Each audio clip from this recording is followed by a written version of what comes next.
გიაშვილთან, ეს არის ჩვენი პირველი სტუმარი. მოგესალმებით ბატონ ირაკლი, მადლობა ჩართვისათვის. სინგაპურში იმყოფება საქართველოს სამთავრობო დელეგაცია, რამდენიმე განცხადება გაკეთდა ამ მიმართულებით თანამშრომლობის პერსპექტივაზე და ჩვენც ამით დავიწყოთ საუბარი.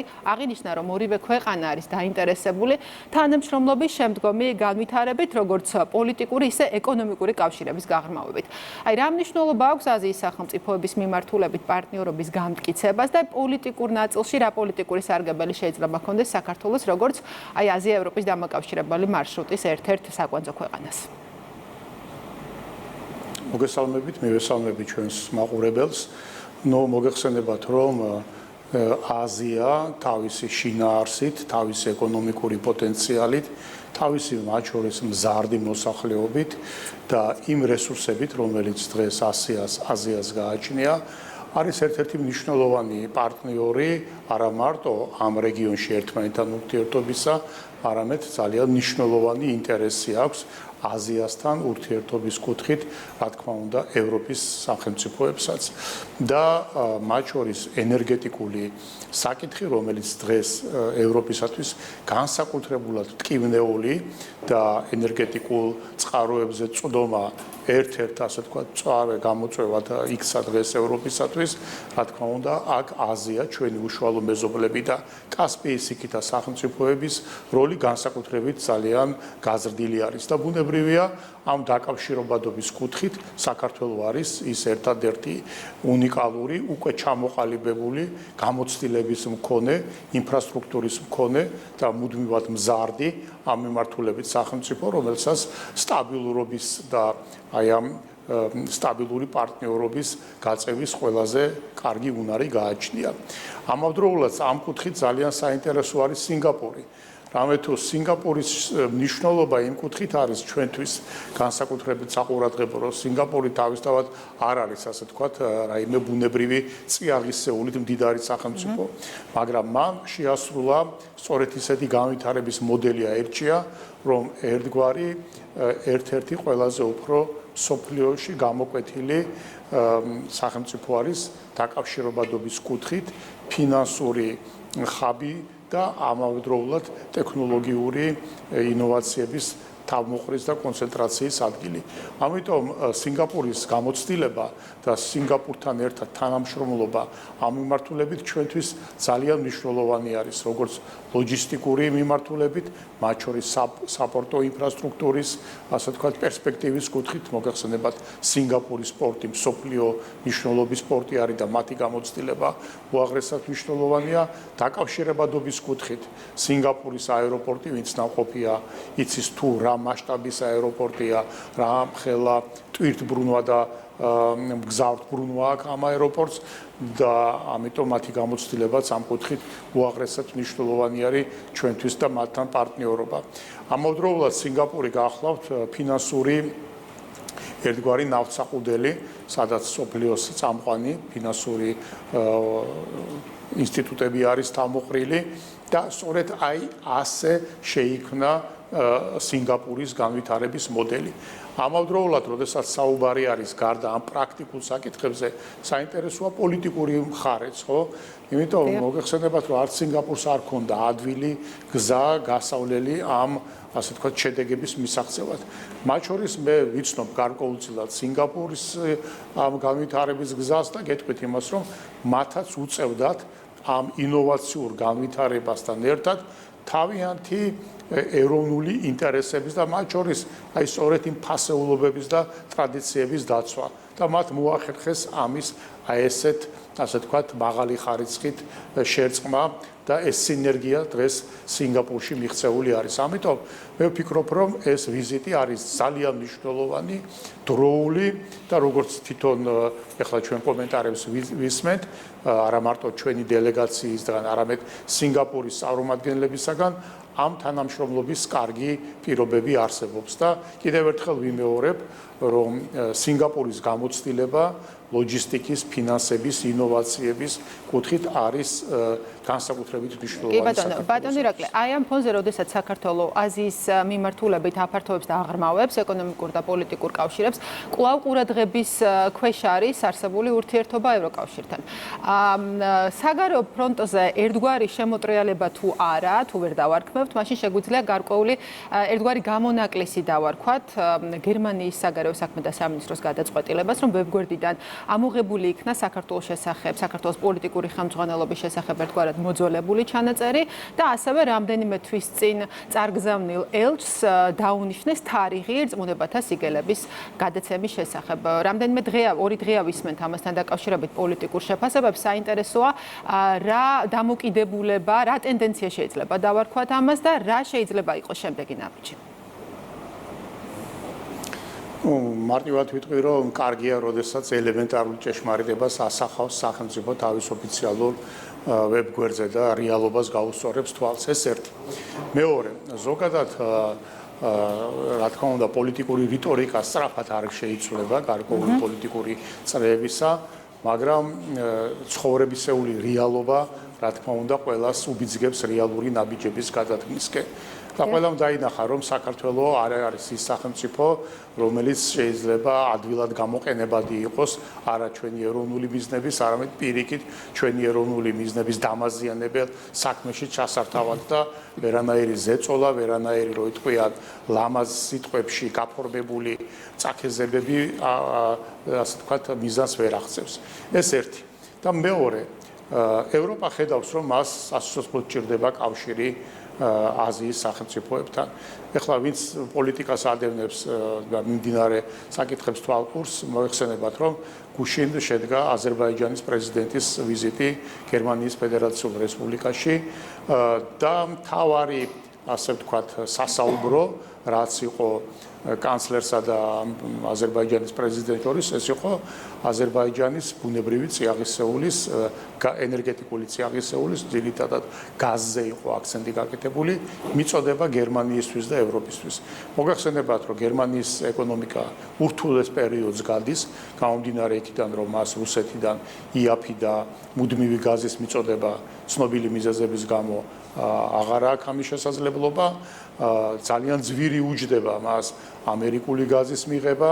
მოგეხსენებათ, რომ ყურის ქვეყნებში ირანის გარშემო მიმდინარე კონფლიქტის გამო იქიდანაც, ასე ვთქვათ, ენერგეტიკული რესურსების მიწოდება უკიდურესად გართულებული და შეზღუდულია. ამიტომ აქ, რო იტყვიან, სასიცოცხლოდ აუცილებელი ხდება აზიიდან აი ამ რესურსების მიღება. აქ სწორედ საქართველოს გარეშე ამის განხორციელება წარმოუდგენელია, რაც არ უნდა იფრინონ საქართველოს თავზე და შავ ზღვაზე ილაპარაკონ საქართველოს გარეშე, საბოლოო ჯამში ამ პოლიტიკურ რიტორიკას რეალური ცხოვრება ამარცხებს. და რეალური ცხოვრება აჩვენებს, რომ საქართველოს არა მარტო გეოგრაფიულად არის ის ქვეყანა, საიდანაც ეს შესაძლებელია ამ კავშირის დამყარება, არამედ საქართველოს რეალურად არის ის სახელმწიფო, რომელსაც აქვს სტაბილურობა, რომელიც არის სანდო პარტნიორი და რომელსაც აქვს შესაბამისი ლოჯისტიკა, არა მარტო ინფრასტრუქტურული კუთხით, არამედ პოტენციალი, მათ შორის საბანკო სისტემა, ინტერნეტ დაკავშირებადობა, თანამედროვე ტექნოლოგიების გამოყენება, პოტენციალი, მათ შორის ადამიანური რესურსებისა, ვინც ამ საკითხების მართვა და დამუშავება შეუძლია. აქედან გამომდინარე არის სწორედ, რომ გერმანიას სჭირდება თავისი ეკონომიკის, თვის ენერგიის საკვების მიწოდება. ამიტომ მას, რა თქმა უნდა, ეს დამოკიდებულება თუ კი რამე ცვლილების დასაწყისად მას სჭირდება საქართველოსთან ურთიერთობა. თუ კი ამ ცვლილების დასაწყისად მივიჩნევთ, შეგვიძლია ეს ევროკავშირზეც განვაზოგადოთ? იცით რა არის, რომ ევროკავშირში საბოლოო ჯამში წინ წამოიწევს სახელმწიფოთა ინტერესები. და ამ სახელმწიფოთა ინტერესები საბოლოო ჯამში მე ვფიქრობ იმოქმედებს ევროკავშირის პოლიტიკასაც. იმიტომ რომ ის დამოკიდებულება, რაც ჰქონდა ამ ბოლო პერიოდში, განსაკუთრებით უკრაინაში რუსეთის შეჭრის შემდეგ ევროკავშირის საქართველოსთან მიმართ, აღმოჩნდა აბსოლუტურად კონტრპროდუქტიული ყველა მიმართულებით. აი რა მიმართულებაზეც არ უნდა ვილაპარაკოთ, თუ გნებავთ აი დემოკრატიაზე, როცა საუბრობს ევროკავშირი. მათმა დამოკიდებულებამ საქართველოში დემოკრატიას არანაირი ხარდაჭერა და არანაირი წინსვლა არ მოუტანა. პირიქით, მათი ქმედებებით, მათ საქართველოში დემოკრატიის გარკვეული, ასე ვთქვათ, ფუნქციონირება შეფერხებამდეც კი მიიყვანეს. ოღონდ რა გაგებით ვამბობ, ნახეთ ამას. ის რომ პარლამენტის არჩევნები უგულებელყვეს და ამის ასე ვთქვათ დამადასტურებელი რაიმე ობიექტური არგუმენტი და მტკიცებულება არ გააჩნიათ, ამით დემოკრატიას განვითარებას ხელი შეუწყოს თუ დააზიანეს. ის რომ ადგილობრივ არჩევნებში პარტიებმა მონაწილეობა დიდმა ნაწილმა არ მიიღო, ამით დემოკრატიას ხელი შეუწყოს თუ დააზიანეს. ასე რომ ბევრი ესეთი საკითხი არის, რამაც ევროკავშირის ეს პოლიტიკა როიტყვიან თვითონ ევროკავშირის ფასეულობებიდან გამომდინარე მათი ფასეულობები, რომელიც ყოველ შემთხვევაში ღიად იყო დეკლარირებული, დააზიანა. არაფერს აღარ ვამბობ თქვათ იმ პრაქტიკულ თემებზე, რა თემებიც დღეს ევროპისთვის უაღრესად მნიშვნელოვანია და ამ კუთხით მათთვის საქართველოსთან თანამშრომლობა აუცილებელია. ამიტომ ვერ შედგება ეს, ასე ვთქვათ, პოლიტიკა საქართველოს გარეშე და ვიმეორებ მარტო იმიტომ კი არა რომ გეოგრაფიულად ვართ ესეთი ქვეყანა, იმიტომ რომ სახელმწიფოებრივ ვართ დღეს იმ დონის სახელმწიფო, იმ დონის ქვეყანა, რომელთანაც თანამშრომლობა ყველასთვის მნიშვნელოვანია. ამიტომ პოლიტიკური რიტორიკა დროთა განმავლობაში შეიცვლება და რეალური თანამშრომლობის დრო მოვა. და შიდა პროცესზე მინდა კიდევ ერთი კითხვა დაგისვათ. სიძულვილის ენის წინააღმდეგ ბრძოლის საქმეებს შორის დღეს იყო პირველი შემთხვევა, როდესაც ტელეკომპანია ფორმულას თანამშრომელი გაუშვეს ადმინისტრაციულ პატიმრობაში, რაც აი ხა ევროპას და ევროკავშირის საუბრობდით, ევროპარლამენტარებისგან, რამდენიმე ევროპარლამენტის შეფასდა, როგორც აი საბჭოებში დაბრუნებად გადაკვალიფიცირდა ფაქტობრივად. რა არის თქვენი შეფასება ამ პროცესის? იმიტომ, როდესაც დაიწყო ამ სამმართველოს შექმნა და მუშაობა, იყო მოლოდინი, რომ მისი საქმიანობა გაცხრილავდა სოციალურ მედიას და ზოგადად მედიას სივრცეს რადიკალიზმისგან. დღეს ამ ხნის განმავლობაში რა საქმეებიც აწარმოა ამ სააგენტომ, რა გაქვთ თუ არა ასეთი პროგნოზის საფუძველი? პირველ რიგში იმ ევროპარლამენტარებს კონტრშეკითხვას დავუსვავდი. საერთოდ მათ ქვეყანაში რომ ჟურნალისტს ანალოგიური რამ ჩაედინა, რა მოხდებოდა. და საერთოდ ესეთ ტიპის ჟურნალისტიკას მათ ქვეყანაში ტელეეკრანებზე ვინმე გამოაჩენს თუ არა. ერთი პასუხი გაგვცენ ამაზე. ნუ გვეუბნებიან იმას, რაც მათ ქვეყანაში წარმოუდგენელია, რომ ჟურნალისტი ლაპარაკობდეს ამ ენით.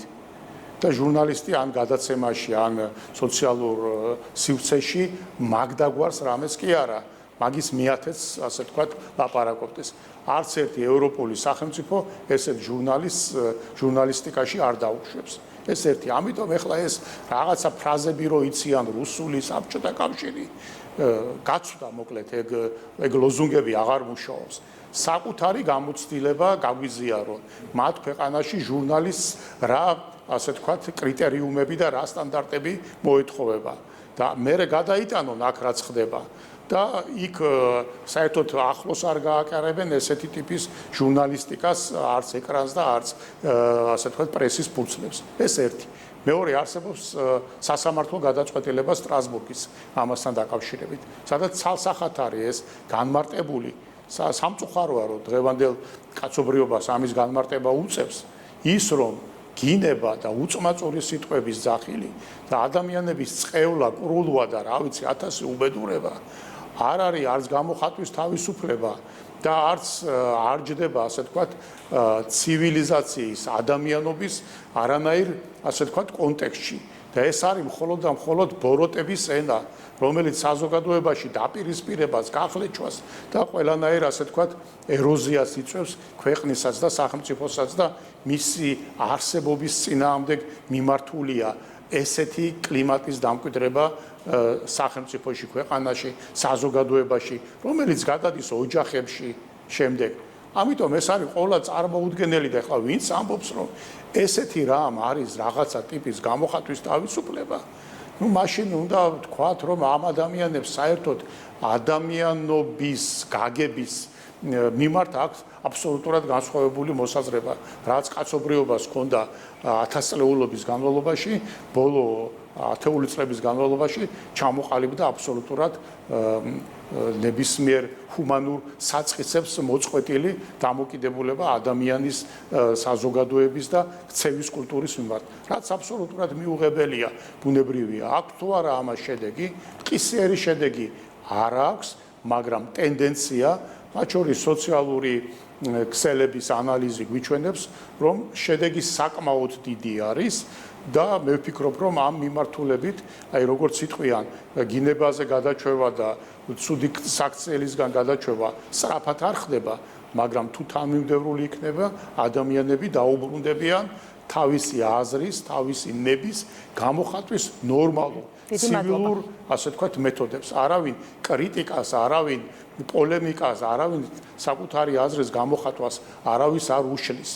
უბრალოდ არ შეიძლება ეს ფუნდამენტალური მოცემულობა, რომ ადამიანზე აგრესია სოციალურ ქსელში, იმიტომ ამას მთელი საზოგადოება უყურებს და უსმენს, რომ გამოიხატოს. თუ სისხლის სამართლებრივად დასჯადია ადამიანზე ხულიგნური ქმედება, ეს იქნება ზეწოლა, ბულინგი, თუ გინება, სოციალური ქსელი მით უმეტეს კიდევ უფრო ფართო არის. დიდი მადლობა, რა თქმა უნდა, ეს ის კანონმდებლობა, რომელიც გავიმეორებ. ყველა იმ ევროპულ ქვეყანაში მუშაობს, რაზეც დღეს ის ზოგიერთი ევროპარლამენტარი ნიანგის წრემლებს ხრის. ძალიან დიდი მადლობა. საპარლამენტო უმრავლესობის წევრი ირაკლი ქადაგიშვილი გახდა